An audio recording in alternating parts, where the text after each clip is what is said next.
Good morning. Um, so we had an absolutely beautiful weekend with blue sky and sunshine, and now today it's Monday, and we have rain for the week, and that's okay. We gotta have the rain. But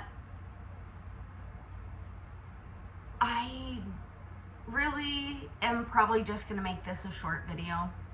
They seem to load easier. I don't know. Maybe it's easier to get it out there. I don't know. Sometimes I wonder if anything I say hits. And when I sit with that for a minute, I soon realize that it doesn't matter. None of it really matters. Whatever is meant to hit will hit. All I know is that I ask and I listen and I kind of do what I'm guided to do. And as silly as that sounds, it's the active part of listening is what that is. So when you have a, disagreement with your spouse, and they are telling you, okay, this bothers me, this hurts my feelings, whatever. The active part of you listening is the change behavior or doing what it is that you committed to doing in the first place. And we all know, or many of us may know, that, when you pray and you're asking for guidance or, what am I trying to say? Guidance, information, what do I do? All of that. You can ask all day long, but if you don't pause to listen, you're not going to hear the answers for what you're looking for. It's just the plain, honest to God's truth. And there is active points of listening, and there's active points of, when you're doing what you're told. But so often we get hung up on what it is that we're asking for, that when the answer comes to us, we disregard it because it really can't be that simple. And in reality, it is. It really is. We just have a tendency to overcomplicate things. And it's a learning process. And it's easier for some than it is for others. So I know for a fact, me for instance, when I pray and I'm asking for guidance,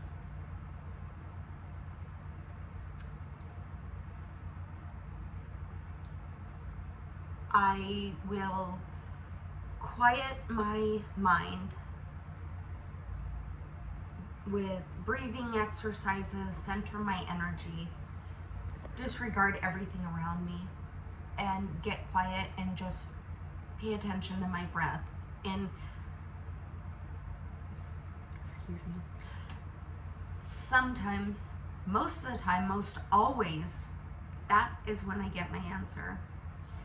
When that is not when I get my answer, and I get nothing in return, despite my active listening practices,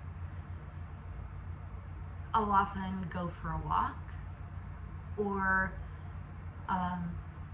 clean my house, things that get myself and my question off my mind, because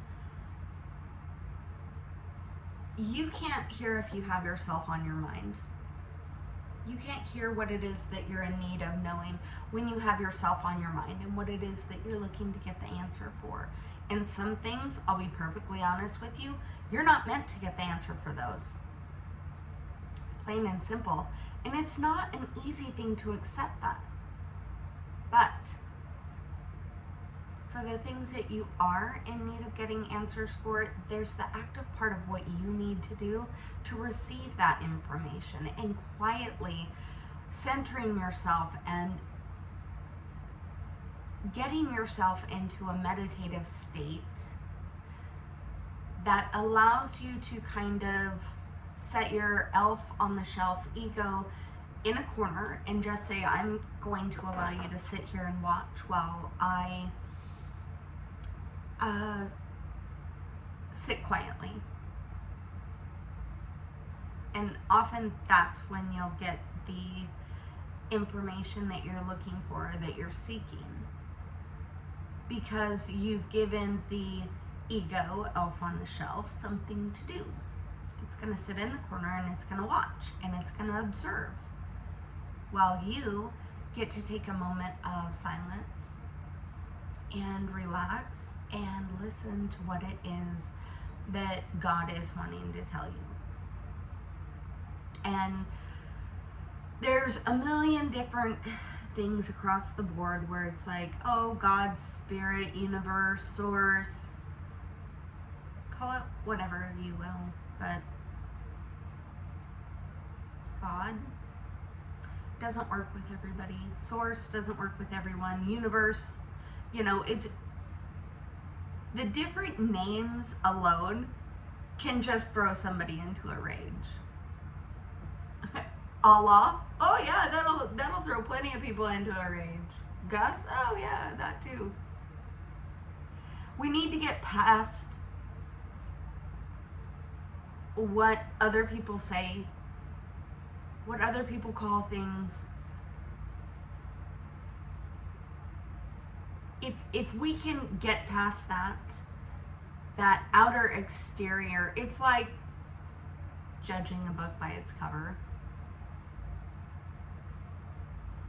They say that the best apology is changed behavior. We used to say that to the kids.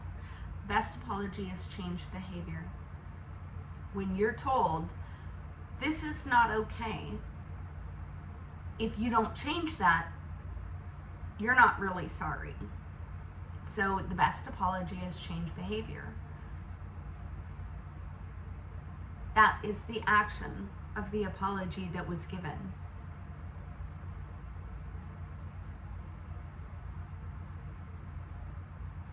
Sometimes, and most often, I don't know what it is I'm going to say on here, and really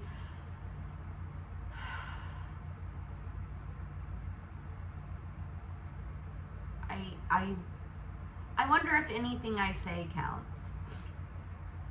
And I know somewhere, somehow, at the right time, that it will help somebody.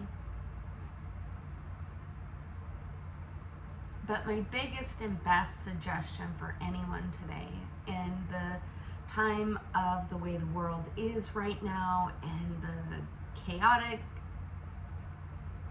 mess of the state of it all,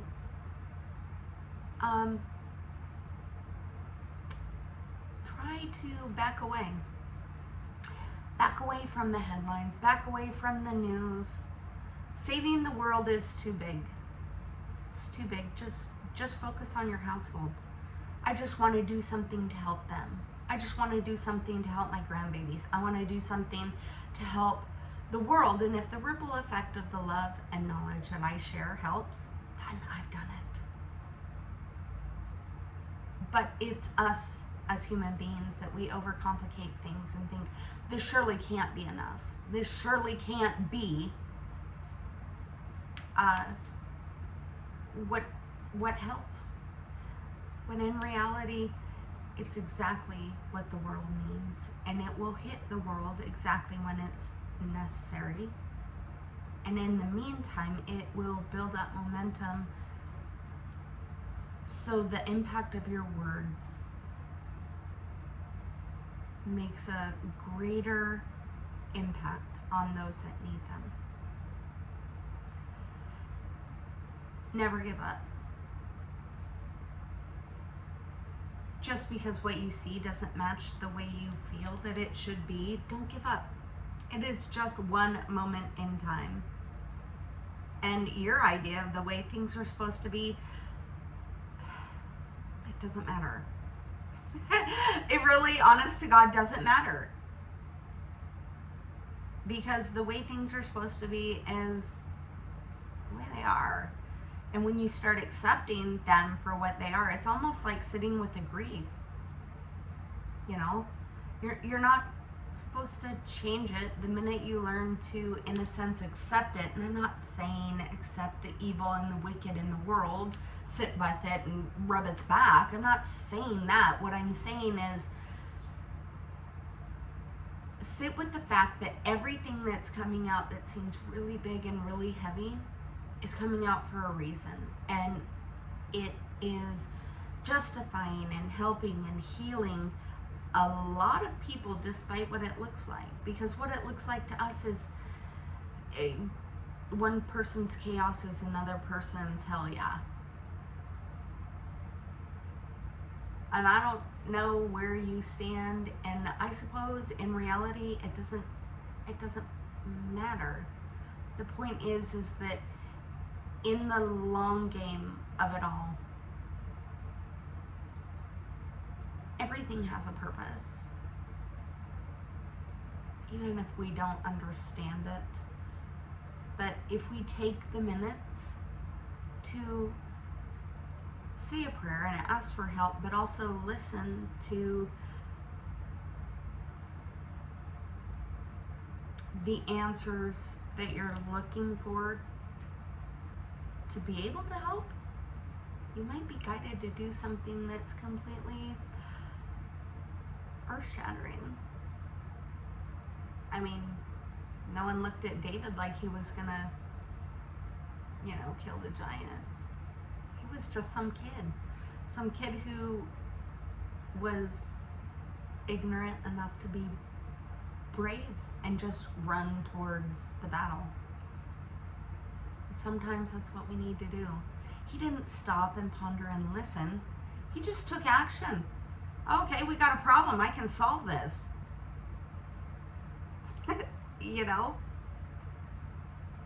One small step in the right direction makes a whole huge amount of a difference. Just because you don't see it today doesn't mean that it won't be there tomorrow, or the next day, or in 20 years. It's all about the little things. Don't overcomplicate it. Life is complicated enough. Let's not overcomplicate it by throwing our viewpoint of the way we need it to look in there. Let's just try to go with the flow and live in gratitude and love on a daily basis. And if you cannot find something to be grateful for,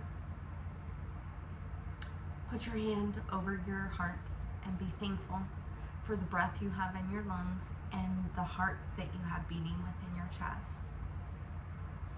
And then, in that quiet moment, ask how you can share that gratitude with somebody else.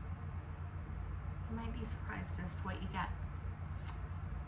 Anyway, if nobody's told you today you're important, you're incredibly important, you're seen, you're valued, and you're loved. Have a great day.